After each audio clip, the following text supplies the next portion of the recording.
I don't like filming with my aircon on, but at the same time I also like not being covered in beads of sweat when I'm filming. So my aircon is on, it's a minor noise inconvenience, I'm sorry, and when it comes to winter this won't be an issue. Hi everyone, my name's Ashley and I just want to say thank you so much to everyone who has subscribed to my channel. I recently just hit 100 subscribers and I just want to say thank you to all of you. Welcome to everybody new. If you don't know me, my name's Ashley. I like talking about books, and the rest of me you'll just figure out along the way, I guess. And now to the downer part of this video, and that's the fact that this is the video of my least favorite books of 2017. You guys already know I didn't read a lot of books last year, but I managed to narrow down a top 5 favorite and a top 5 least favorite books, and this is the least favorite books. My favorites books will be coming later in the week. Just keep your eye out for that. I want to preface this by saying that I don't think any of these were particularly bad, except for one, but I'll get into that. The first book I want to start off with, and the reason I'm starting off with this one is because I actually really enjoyed this book.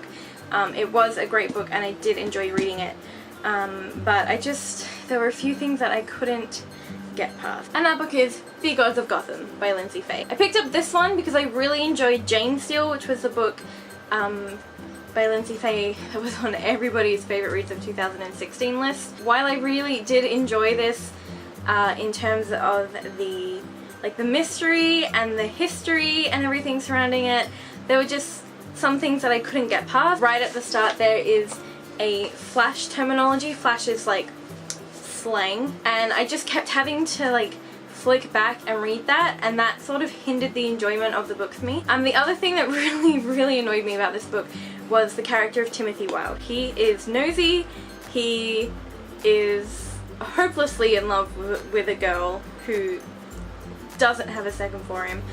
He goes off on his own, he doesn't listen to authority, and if this were a book where authority was the problem, I'd be all for it, but authority isn't really the problem in this book, and the fact that he blatantly disregards orders from his superior officers in the New York Police Department really ground my gears. Overall it was an enjoyable book, and I do intend on reading the second 2 books in this trilogy, but while I did enjoy it at the time and I did give it a 5 stars, this definitely lands on my least favorite books of 2017. So the next book I want to talk about is one that I read while I was in the US last year. I don't know if it was just because I was working at a summer camp, so all my weekends were basically just me decompressing from that, or if there was just no plot really in this book.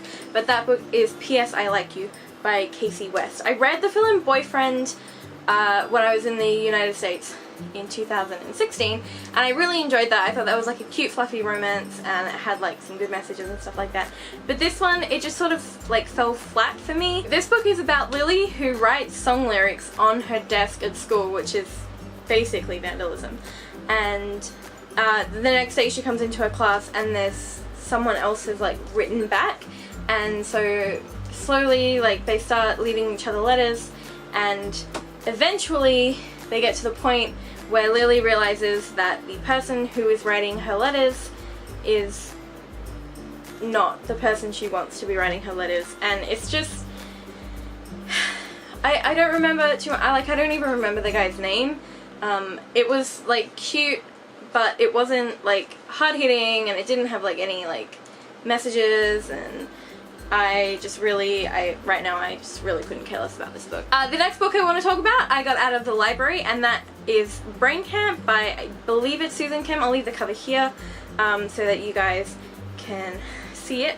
This is a middle grade graphic novel based upon these 2 kids going to camp and weird stuff happening, which, when you think about it, is the basis for a lot of summer camp based stories. So these 2 kids go, they're selected to go to the summer camp, kids are disappearing, and they're trying to figure out why. This one, the art style was good, I liked the message that came across, but as for the story and the characters, I didn't really feel anything about it. It could have been better, it could have been more thrillery, the way it is, I wasn't a huge fan. My second least favourite book of the year is Quarter Life Poetry, Poems for the Young, Broke and Hangry by Samantha Jane. Picked this up in LAX on my way out of the States, believing that I would read it on the plane because it's short, it's just like a book of poems, and like they're just like that, they're tiny.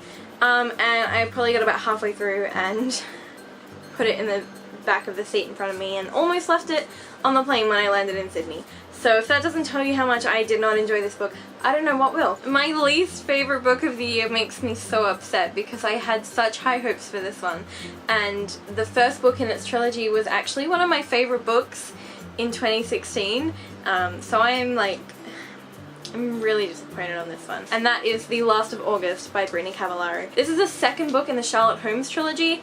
If you don't know what it is, or if you haven't guessed, this is a trilogy about like the great-great-great-grandchildren or whatever of Sherlock Holmes and James Watson. Basically, Charlotte Holmes is this genius who goes to high school, and she is friends with Jamie Watson, and the first book was so great, and then this one felt like a second book. Like she wanted to write a trilogy and she just couldn't figure out what to put in the second book. And my advice is if you're ever in that situation, just make it a duology.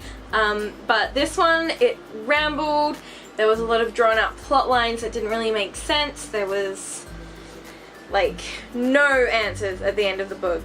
I like came out of this knowing absolutely nothing that had happened, and I was so confused. I was just sort of like, wait, huh? It was just like super unrealistic as well. Like, who sends two 17-year-olds to Germany to escape like this ridiculous plot and then like just like with no parental supervision whatsoever? Like, who does that? Who thinks that's okay? Like, is this like a weird like European thing that I'm not like privy to? I found this book boring. I didn't like anything that happened in it, and I would really like to forget that I ever read it. You know, one good thing that I did like about it was that we got a chapter from Charlotte's perspective, and that was nice and refreshing from all the Jamie angst, but at the same time, like, this is still a book that I want to throw across the room.